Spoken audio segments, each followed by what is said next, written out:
Se você clicou nesse vídeo, provavelmente você está buscando uma forma de ter uma renda passiva, ou seja, deixar o seu dinheiro trabalhando para você. E no vídeo de hoje eu vou te mostrar exatamente o que é que a gente faz para montar uma carteira que pague para a gente R$ 500 de dividendos todos os meses. E olha, o que eu vou te entregar aqui hoje é um conteúdo que muita gente cobra caro em curso pago, tá? Então a única coisa que eu peço para você é que você me dê esse voto de confiança, assista a aula e se inscreva aqui no canal. Porque, meus queridos, essa é a forma que vocês têm de me recompensar por todo o trabalho que eu tenho e todo tipo de pesquisa que eu faço para poder trazer aqui para vocês. Então, o primeiro ponto desse vídeo é justamente procurar ativos que gerem renda passiva. Temos dois motivos para isso, que seria a renda passiva, claro, e a diluição de risco por conta do fluxo de caixa. A diluição de risco pelo fluxo de caixa é justamente, por exemplo, se uma ação custa R$ 30 e ela sobe para 50, mas não paga nenhum dividendo, quando ela voltar, por exemplo, para R$ 15, você vai estar perdendo R$ 15.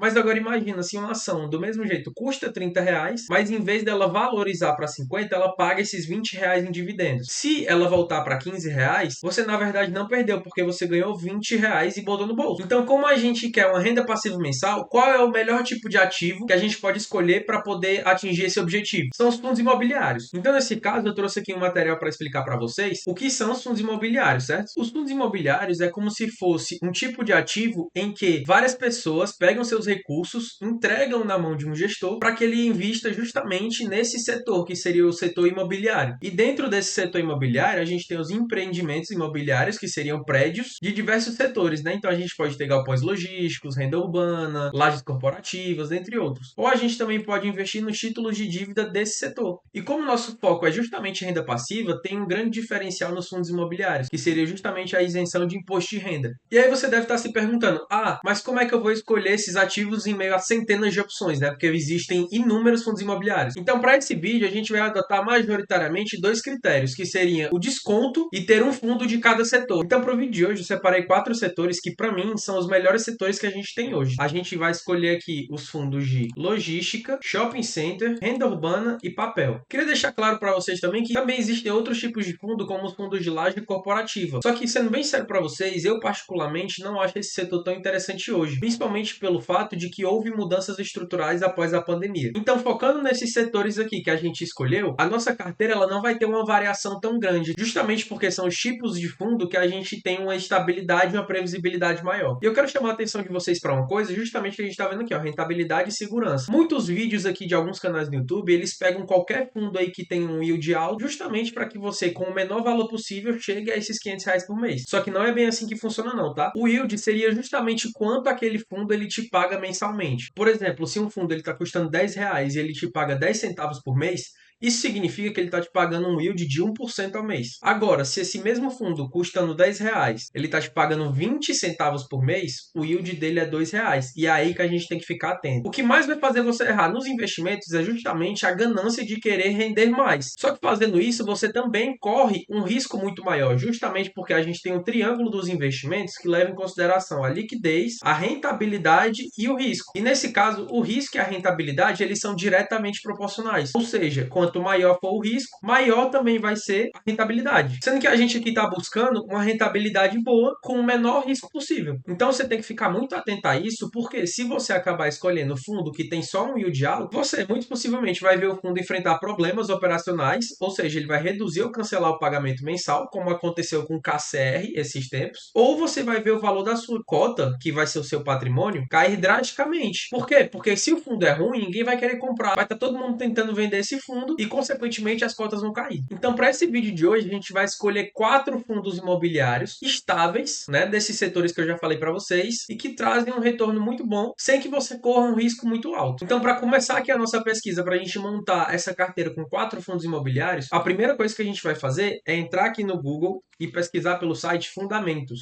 E aí, entrando aqui nele, a gente vai fazer o seguinte: a gente vai entrar aqui no lado, ó, que tem uma abinha escrita FIIs, né, que são os fundos imobiliários. A gente vai clicar aqui e aqui a gente não vai colocar nenhum parâmetro ainda. Depois eu vou explicar para vocês. É só clicar aqui em buscar. E aqui a gente vai ver que tem um mundo de fundos imobiliários. E o que é que a gente vai fazer aqui quando a gente chegar no final? A gente vai pegar e copiar todos eles e aí a gente vai colocar em uma planilha no Excel. A gente pode usar o Excel, pode usar o Google Sheets, você usa aqui o que você preferir. Chegando aqui, a gente vai colar, e aí colando eles aqui, você pode ver que eles já estão todos aqui. Outro aviso que eu tenho para fazer para vocês é que esse tipo de filtragem que a gente vai fazer aqui agora, ela é quantitativa e não qualitativa, tá? Então, depois dessa análise, o que é que você teria que fazer? Você teria que entrar em cada fundo que sobrar e ler o relatório gerencial deles para saber se aquele fundo realmente é bom, tem uma boa gestão e realmente está fazendo um bom trabalho. Então vamos aqui ao que interessa, a gente vai pegar aqui essa primeira linha, vai colocar aqui em exibir e a gente vai colocar aqui ó, congelar painéis e colocar congelar linha superior, porque aí a gente quando for descendo aqui, a linha vai seguir para a gente poder ter uma base melhor de onde a gente está pegando. E depois disso é que a gente realmente começa a mágica. Seria justamente pegar de novo essa primeira linha e colocar aqui ó, classificar e filtrar. E a gente coloca aqui filtro. Depois de ter feito isso, eu já coloquei aqui do lado alguns parâmetros que a gente vai utilizar justamente para a gente selecionar os melhores fundos que a gente conseguir. Então eu coloquei aqui um PVP entre 8 e 1, uma liquidez de 2 milhões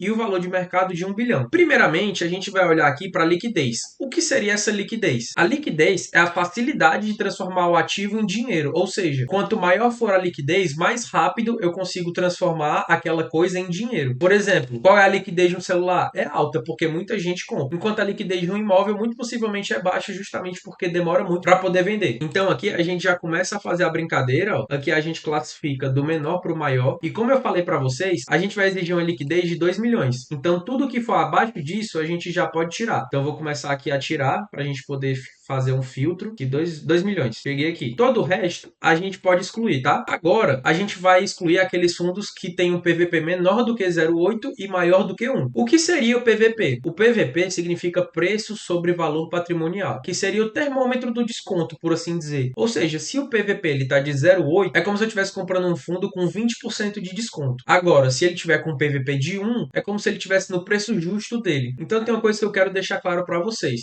O PVP significa o desconto que o fundo tem. Mas agora não adianta eu pegar um fundo, por exemplo, aqui, ó, de 0,6, né, de PVP, porque muito possivelmente esse fundo aqui ele tem algum problema estrutural. A gente quer um desconto, mas como a gente também quer fundos estáveis, a gente não quer um fundo que muito possivelmente está com algum problema grave. Então, nesse caso, do mesmo jeito que a gente fez no outro, aqui a gente já pode começar a tirar, ó, classificar do menor para o maior. E aí, como a gente pode ver, ó, tem um desconto aqui, ó, 0,23, ou seja, o fundo está com praticamente 80% de desconto. Mas olha quem é. KCR, que é justamente aquele fundo que deu problema nesses dias, né? Se você não sabe, eu vou estar tentando deixar aqui na tela para você ver o que foi que aconteceu com o fundo nesses dias. Então, o que é que a gente faz? A gente vai tirar todos esses fundos que tiverem com PVP abaixo de 0,8. De 0,8 para cima a gente deixa. Então, vamos excluir aqui. Pronto, a partir de agora, o nosso PVP aqui ele já está de 0,8 para cima. Então, agora só resta a gente olhar para o valor de mercado. O que seria o valor de mercado? É justamente o tamanho do fundo, quanto ele realmente vale. Porque aqueles fundos menores, muito possivelmente, podem ter uma liquidez maior do que o seu valor de mercado, e isso faz com que o fundo ele fique meio que inflacionado indevidamente, não é aquele valor real. Então o que é que a gente vai fazer aqui? A gente vai tirar todos os fundos que tiverem um valor de mercado menor do que 1 bilhão. Então vamos pegar aqui o valor de mercado 1 bilhão.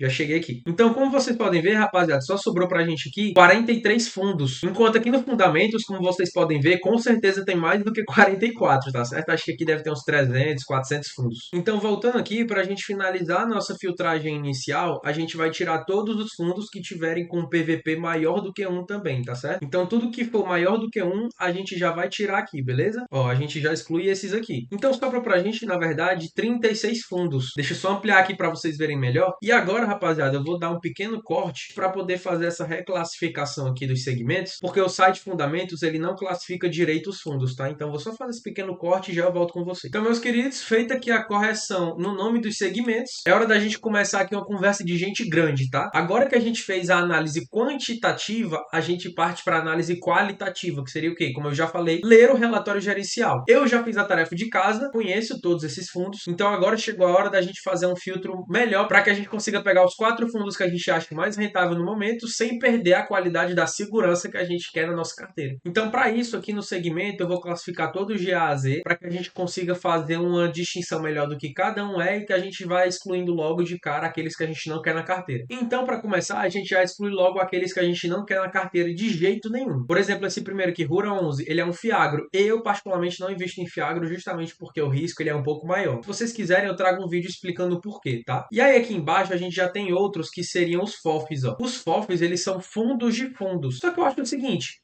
eu mesmo tenho a capacidade de escolher os meus fundos correndo menos risco do que esses outros, tá? Então aqui a gente já exclui eles também. Tendo já excluído eles, aqui a gente tem alguns fundos que também são considerados de papel, só que na verdade eles têm umas características que não faz sentido eu ter na carteira agora, tá? Esses híbridos aqui. Então o que é que a gente já vai fazer? A gente já exclui eles também. Como vocês podem ver aqui em cima a gente também tem laje, só que eu já expliquei para vocês que eu particularmente não colocaria na carteira, justamente pelo motivo que eu falei para vocês, né? Que depois da pandemia ocorreu uma mudança na estrutura desses fundos e tudo mais, e até agora eles não se recuperaram. Então eu não acho interessante. Então aqui a gente já começa a ter uma visão melhor, porque a gente já excluiu aqui uns 10 fundos, mais ou menos, a gente está com 26. Então aqui já começa a ficar um pouco mais fácil da gente escolher, tá? Olha só, o HGLG, ele é um dos mais estáveis que existem. Só que aqui ele está pagando pouco dividendo. Então nesse caso a gente vai excluir ele, o VILG, que é da Vinci, né? O LVBI, o XPLG e o BRCO. Porque, na verdade, dentre eles, por mais que o XPLG, o LVBI estejam em oportunidade, eles não pagam tanto dividendo quanto o GGRC, sendo que o GGRC, ele é tão estável ou tem um pouquinho de risco a mais, mas que vale a pena por conta da rentabilidade. Então, esses outros fundos aqui, a gente pode já excluir. Passando aqui para a renda urbana, a gente tem o GARI e o TRXF. O TRXF, ele também é um pouco de multi-estratégia, só que ele também tem muita renda urbana. Dentre esses dois, o que mais me agrada, apesar de ser um pouco menor,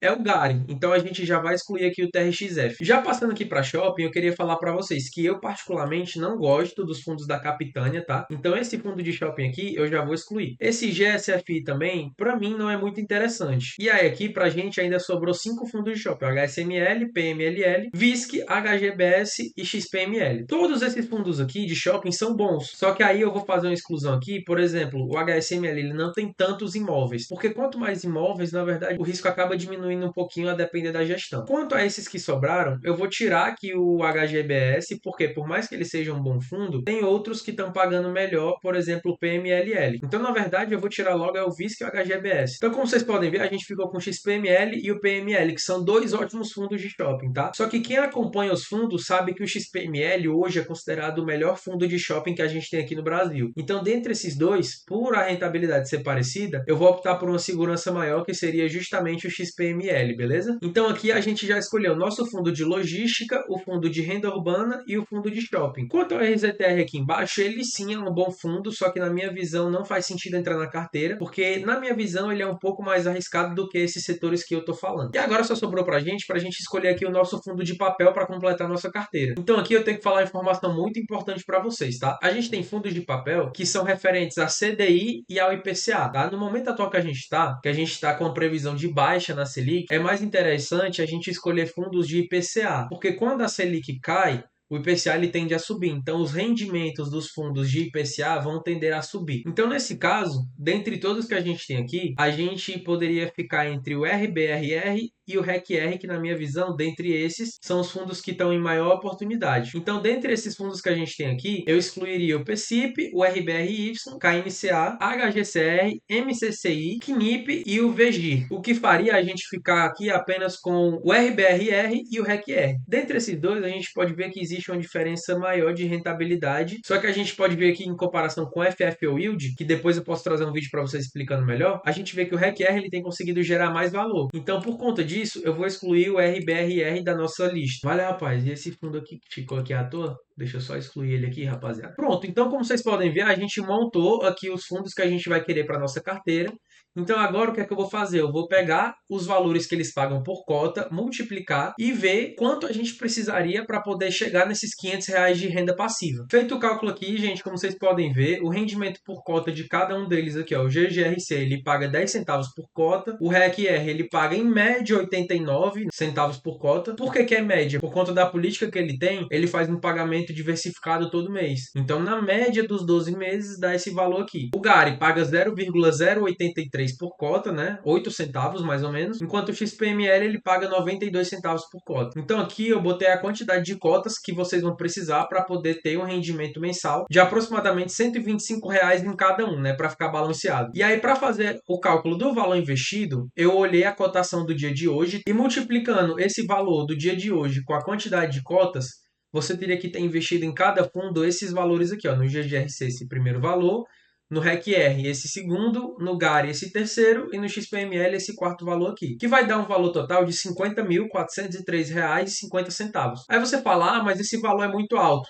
Não é não, tá? Porque apesar desse valor ser alto, hoje os fundos imobiliários eles estão em uma janela de oportunidade muito grande. E futuramente essa janela de oportunidade vai deixar de existir. Quando? Quando a Selic começar a cair. Por exemplo, como a gente viu aqui, ó, o XPML ele está sendo negociado a um PVP de 0,96. Só que na verdade ele já chegou a 1,10, né? Então ele já foi negociado a um preço muito maior do que ele está hoje. Então facilmente esse valor de R$ 50 mil aqui, você gastaria no futuro uns R$ 70 mil, R$ 65 mil para conseguir essa mesma rentabilidade de R$ 500 por mês. Então eu tenho uma dica para você. Quanto antes você começar a investir, melhor vai ser. Justamente também por causa dos juros compostos, além de que os ativos hoje eles estão em uma ótima oportunidade para começar a investir. Então, quanto antes você começar, mais rápido você chega no seu objetivo, mais você investe, porque com o passar do tempo você vai ter mais dinheiro para investir e mais rapidamente você vai ter mais renda passiva ainda para que você possa até parar de trabalhar se você quiser. Então é o que eu estou dizendo. Eu sei que esse valor pode até assustar um pouco para quem está começando. Só que como eu disse, os fundos imobiliários eles estão em uma janela de oportunidade ótima para começar a investir hoje. Então, se você não dispõe desse dinheiro todo agora, ou você tem um aporte muito pequeno para começar a investir, a dica que eu dou é que, se for preciso, dá uma segurada aí no iFood, vê se você consegue cancelar aquela assinatura de streaming que você tem, porque às vezes você acaba nem usando, e aí você consegue substituir esse gasto que você tem com a compra de pedacinhos de shopping, de fundos de logística, de fundo de renda urbana, porque é isso que vai fazer você de verdade se divertir, por assim dizer. Vai fazer você ter uma renda passiva e você vai ficar um pouco mais despreocupado com suas contas. E se não der para fazer um corte de gastos, foque em fazer uma renda extra justamente para turbinar os seus investimentos. Nem que seja R$ 100 por mês de renda extra, já vai ser um ganho muito alto. E só para você ter uma noção do quanto 100% a mais por mês faz diferença no futuro, eu vou mostrar aqui para vocês. Ó. Digamos que o investimento inicial seja 5 mil e o aporte mensal seja 200. Vamos botar aqui num período de 12 anos, só para começar. Com rendimento bem plausível, tá? O meu rendimento hoje é cerca de 1% ao mês, 1,2%, mas eu vou colocar aqui 0,9%. Então vamos lá, ó. Calculando aqui, aportando R$ 200 por mês, você chegaria em 12 anos a 76.690. Agora, e se esse aporte for de R$ 300? Olha o que acontece em 12 anos. Esses R$ 100 eles se transformam em 105.961. Ou seja, R$ 100 a mais por mês de aporte durante 12 anos é como se você estivesse ganhando lá na frente R$ 30 mil a mais do que se você aportasse só R$ 200 por mês. Então aproveite o máximo que você puder para fazer uma renda extra ou justamente cortar algum gasto para que você consiga investir o máximo que você conseguir. Porque isso vai fazer uma diferença enorme no seu patrimônio lá na frente. Então só para a gente fechar aqui o vídeo, vamos só fazer uma carteira aqui no Investidor 10 e fazer esses lançamentos para que a gente possa no futuro ver como é que a carteira vai estar, tá? Eu pretendo trazer esse vídeo em mais ou menos 6 meses ou um ano para que a gente veja quanto foi que a carteira rendeu. Então a gente vai botar aqui nos fundos imobiliários, ativo, a gente bota aqui primeiro o GGRC, a gente bota aqui no dia de hoje, ó, 18/6, aí a quantidade é 1.250 a um preço de R$ 9,95. A gente já adiciona aqui. Agora o próximo fundo que a gente tem é o XPML, né? O XPML 11 no dia de hoje também. Quantidade de cotas, 136 cotas a 105,29. Próximo lançamento aqui que a gente pode fazer é o REC-R. Quantidade de cotas são 141 cotas ao preço de R$ 80,92. E por último, a gente adiciona aqui o GARI. Hoje também a gente tem 1.507 cotas a um preço de R$ 8,12. Então a carteira montada aqui, ó, a gente tem aqui tudo em fundos imobiliários. A gente tem exatamente o preço que eu falei para vocês.